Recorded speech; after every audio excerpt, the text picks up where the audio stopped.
It's a Chrissy, it's a Kringle, it's a Chrissy little Kringle, it's a jingle, it's a jangle, it's a jingle. Power on, everybody. Merry Christmas Eve. I hope you're all having a fantastic evening. In regular 1P2P tradition, I will be reading a book for Christmas Eve for everyone to sit back and listen to with stock sound bites of a crackling Christmas fire. So, yeah, let's get to it. This year I'll be reading A Wind in the Willows Christmas. Rat and Mole were returning across country after a long day's outing with Otter, hunting and exploring on the wide uplands. The shades of the short winter day were closing in on them, and they had still some distance to go. It looks as if we were coming to a village, said the Mole somewhat dubiously, slackening his pace. Oh, never mind, said the Rat. At this season of the year, they're all safe indoors by this time, sitting around the fire, men, women, and children, dogs and cats and all. We shall slip through all right, without any bother or unpleasantness, and we can have a look at them through their windows if you like, and see what they're doing. The rapid nightfall of mid-December had quite beset the little village as they approached it on soft feet over a thin fall of powdery snow. Little was visible but squares of a dusky orange-red on either side of the street, where the firelight or lamplight of each cottage overflowed through the casements into the dark world without. The two spectators, so far from home themselves, had something of wistfulness in their eyes as they watched a cat being stroked, a sleepy child picked up and huddled off to bed, or a tired man stretch and knock out his pipe on the end of a smoldering log. Then a gust of bitter wind took them in the back of the neck. A small sting of frozen sleet on the skin woke them as from a dream, and they knew their toes to be cold and their legs tired, and their own home a distant, a weary way. Once beyond the village, where the cottages ceased abruptly on either side of the road, Rat and Mole could smell through the darkness the friendly fields again, and they braced themselves for the last long stretch, the home stretch, the stretch we know is bound to end.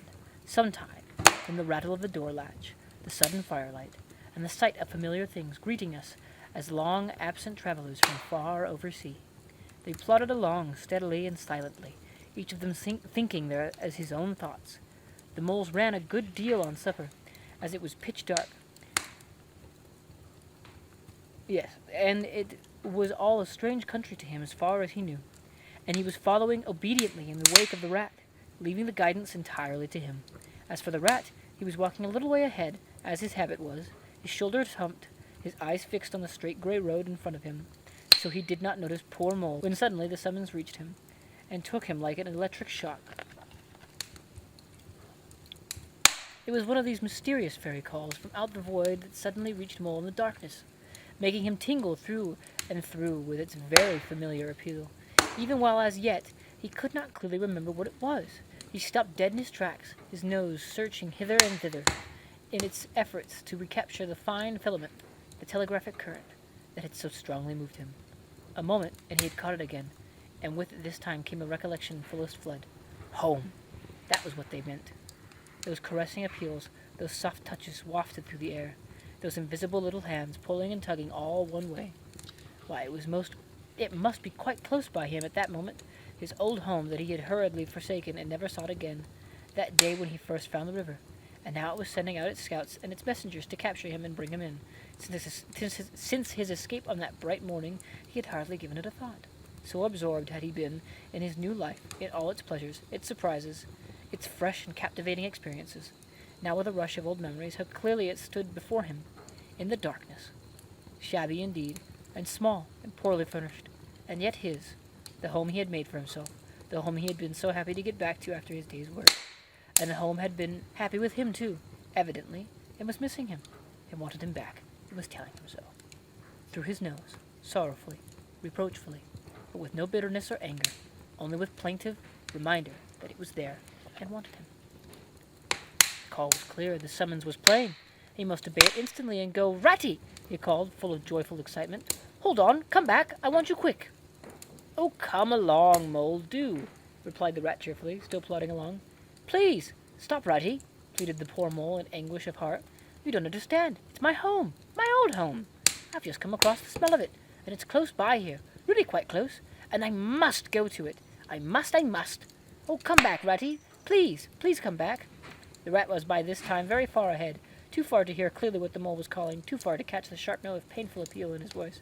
And he was much taken up with the weather, for he too could smell something suspiciously like approaching snow. "Mole, we mustn't stop now, really," he called back. We'll come for it tomorrow, whatever it is you've found. But I daren't stop now. It's late, and the snow's coming on again, and I'm not sure of this way. And I want your nose, Mole, so come on quick, there's a good fellow." And the rat pressed forward on his way without waiting for an answer.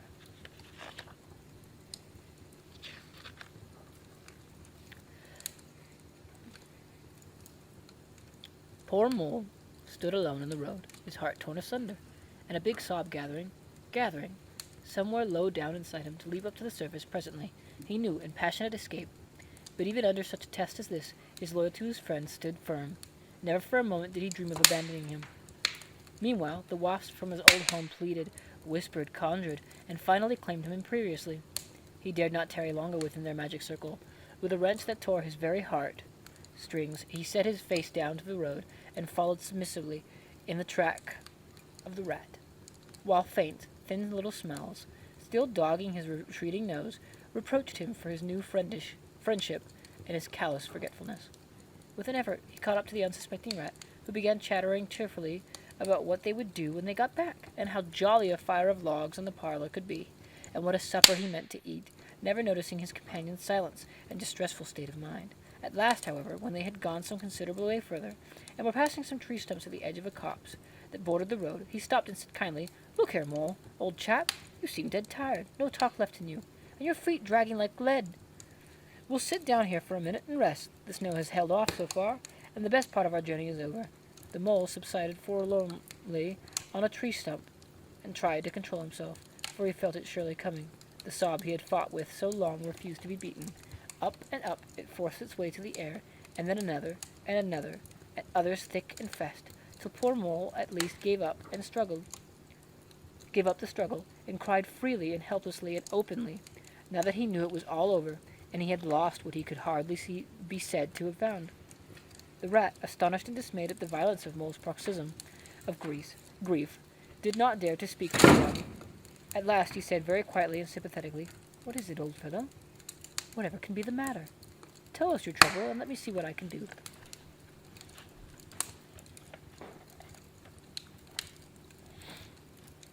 Poor Mole found it difficult to get any words out between the upheavals of his chest that followed one upon another so quickly and held back speech, and choked it as it came.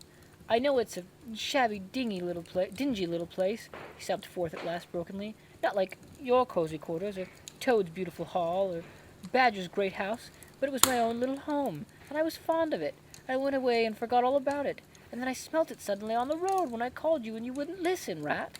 And everything came back to me with a rush, and I wanted it. Oh dear. And when you wouldn't turn back, Ratty, and I had to leave it, though I was smelling it all the time, I thought my heart would break. We might have just gone and had one look at it, Ratty, only one look. It was close by, but you wouldn't turn back, Ratty, you wouldn't turn back. Oh dear. Recollection brought fresh waves of sorrow, and sobs again took full charge of him, preventing further speech. The rat stared straight in front of him, saying nothing, only patting Mole gently on the shoulder. After a time he muttered gloomily, "I see it all now. What a pig I've been. A pig, that's me. Just a pig, a plain pig." He waited till Mole's sobs became gradually less stormy and more rhythmical. He waited till at last sniffs were frequent and sobs only intermittent. Then he rose from his seat and, remarking carelessly, "Well, now we'd really better be getting on, old chap." Set up the road again, over the toilsome way they had come. "Wherever are you going, Ratty?" cried the tearful Mole, looking up in alarm. "We're going to find that Holmes of yours, old fellow," replied the rat pleasantly. "So you had better come along, for it will take some finding, and we shall want your nose." "Oh, come back, Ratty, do!" cried the Mole, getting up and hurrying after him. "It's no good, I tell you. It's too late and too dark, and the place is too far off, and the snow is coming. And I never meant to let you know I was feeling that way about it. It was all an accident and a mistake. And think of Riverbank and your supper." "Hang Riverbank and supper too," said the rat heartily. "I tell you, I'm going to find this place now, if I stay out all night. So cheer up, old chap, and take my arm, and we'll very soon be back there again." This is a very long book. Still and snuffling, pleading and reluctant, hold on one second. I can't just read this by myself. One moment. Alright, everybody. My wife Ashley is joining us because this book is much longer than I anticipated. So she'll be sitting and acting as audience in this particular instance. Still snuffling, pleading and reluctant, Mole suffered himself to be dragged back along the road by his imperious companion, who by a flow of cheerful talk and anecdote endeavored to beguile his spirits back and make the weary way seem shorter. When at last it seemed to the rat that they must be nearing that part of the road where the mole had been held up, he said, "Now no more talking business. Use your nose and give your mind to it." They moved on in silence for some little way when suddenly the rat was conscious, through his arm that was linked in Mole's, of a faint sort of electric thrill that was passing down that animal's body. Instantly he disengaged himself, fell back a pace, and waited, all attention. The signals were coming through. Mole stood a moment, rigid, while his uplifted nose quivered slightly like it felt the air. So for context, no, nobody but his eye off. Mole is getting like senses of where his old home was, so they're looking for it. Then a short, quick run forward, a fault, a check, a try back, and then a slow, steady, confident advance. The rat, much excited, kept close to his heels as the mole, with something of the air of a sleepwalker, crossed a dry ditch, scrambled through a hedge, and nosed his way over a field, open and trackless, and bare in the faint starlight. Suddenly, without giving warning, he dived, but the rat was on the alert, and promptly followed him down the tunnel to which his unerring nose had faithfully led him. It was a close and airless and earthy smell, and the earthy smell was strong, and it seemed a long time to Rat ere the passage ended, and he could stand erect and stretch and shake himself.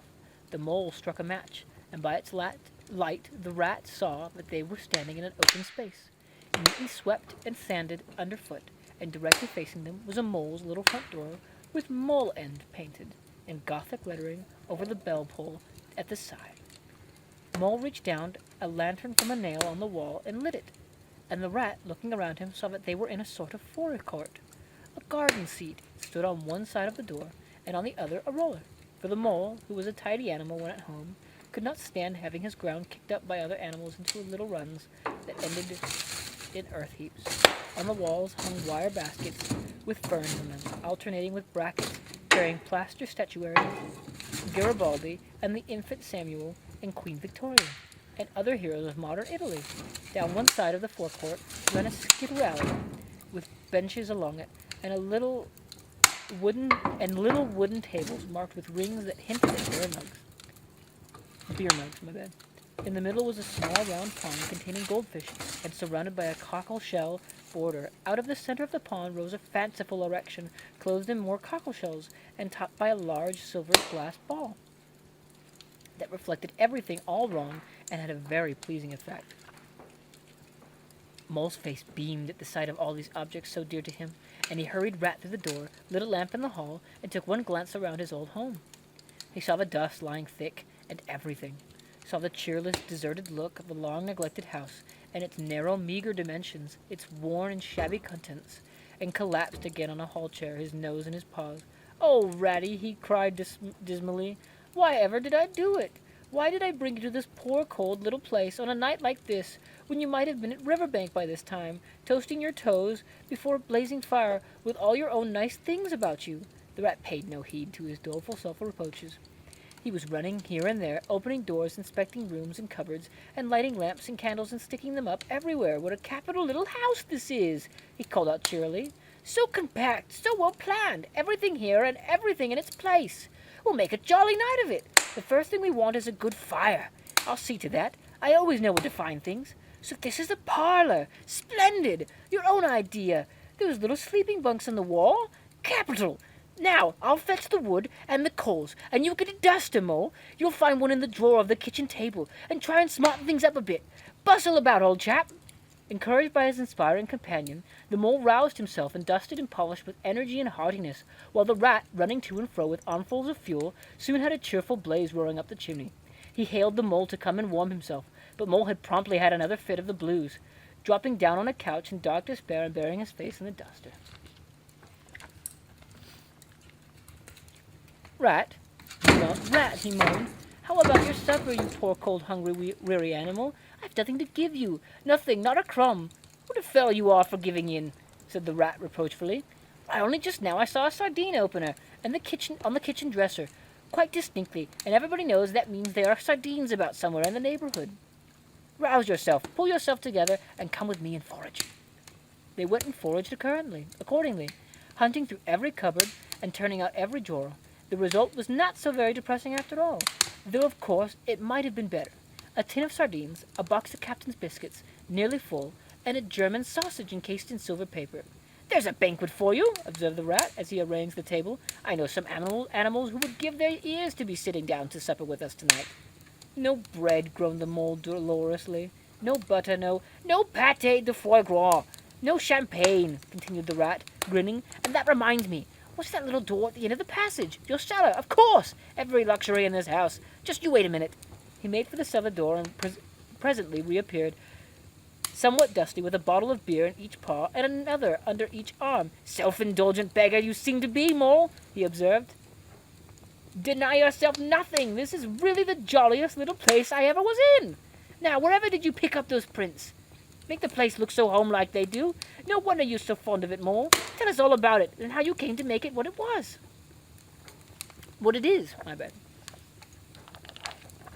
What a wonderful little friend he is. I've never read this book, but I now officially am in love with it.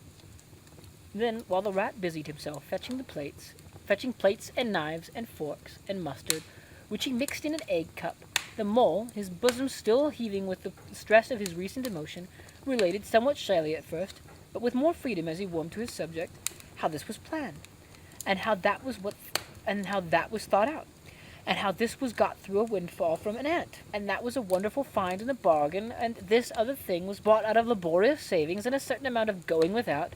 His spirits finally quite restored.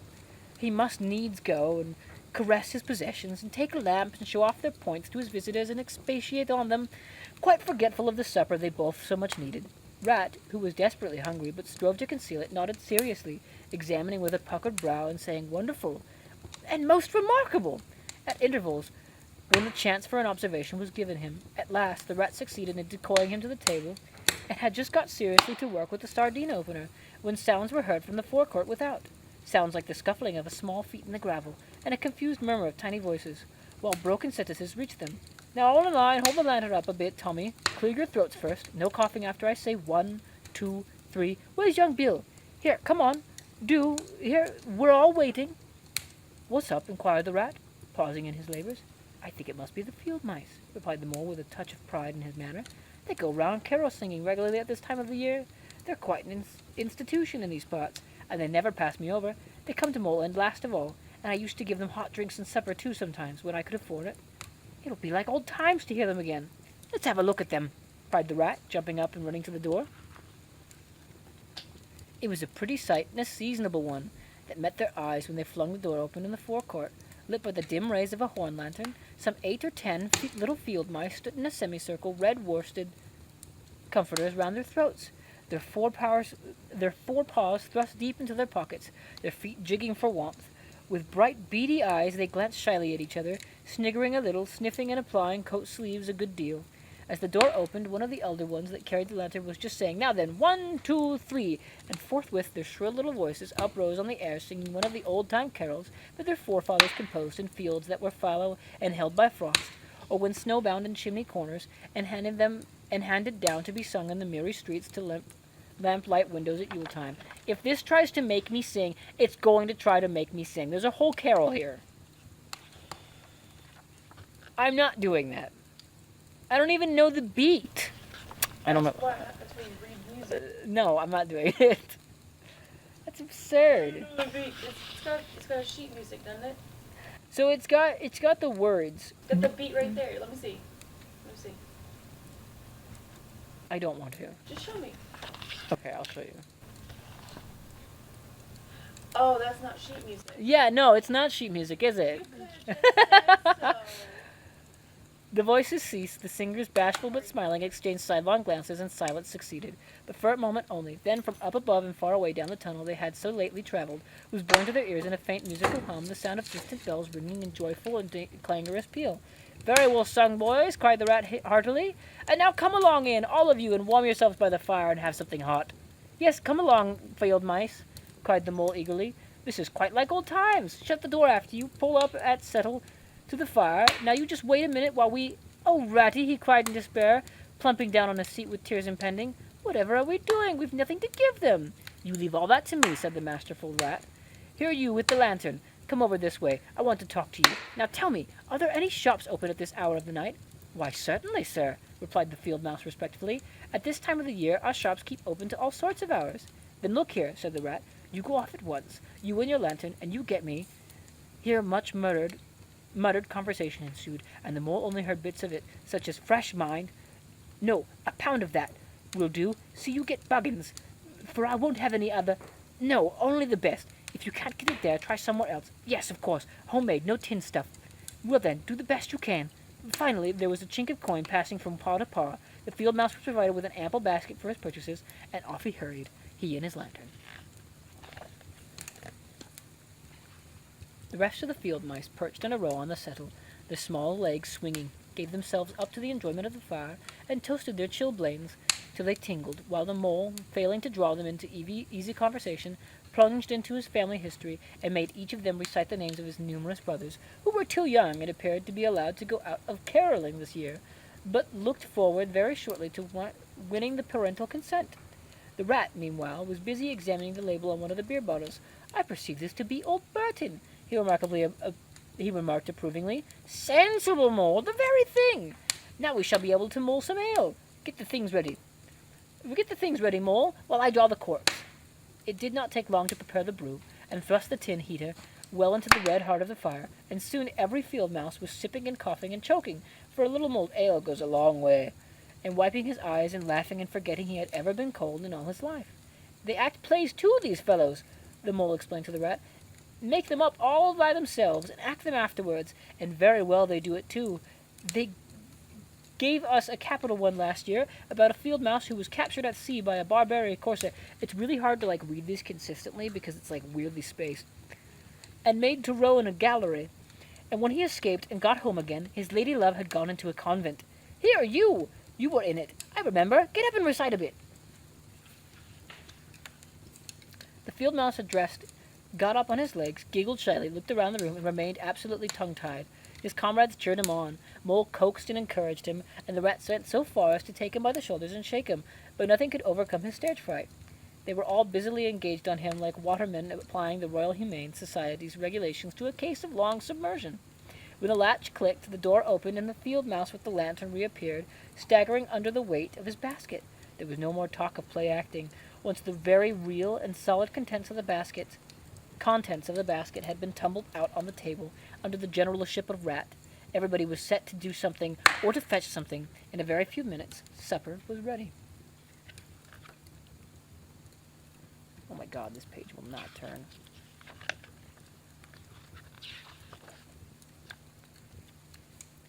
Mole, as he took the head of the table in a sort of dream, saw a lately barren board set thick with savory comforts, saw his little friends' faces brighten and beam as they fell to without delay, and then let himself loose, for he was famished indeed. On the provender so magically provided, thinking what a happy homecoming this had turned out, after all. As they ate, they talked of old times, and the field mice gave him the local gossip up to date, and answered as well as they could the 100 questions he had to ask them. The rat said little or nothing, only taking care that each guest had what he wanted and plenty of it, and that Mole had no trouble or anxiety about anything. They clattered off at last, very grateful and showering wishes of the season, with their jacket pockets stuffed with remembrance of their small brothers and sisters at home. When the door had closed on the last of them, and the chink of the lanterns had died away, Mole and Rat kicked the fire up, drew their chairs in, brewed themselves a last nightcap of mulled ale, and discussed the events of the long day. At last the Rat, with a tremendous yawn, said, Mole, old chap, I'm ready to drop. Sleepy is simply not the word. That your own bunk over on that side? Very well, then, I'll take this. What a ripping little house this is. Everything's so handy.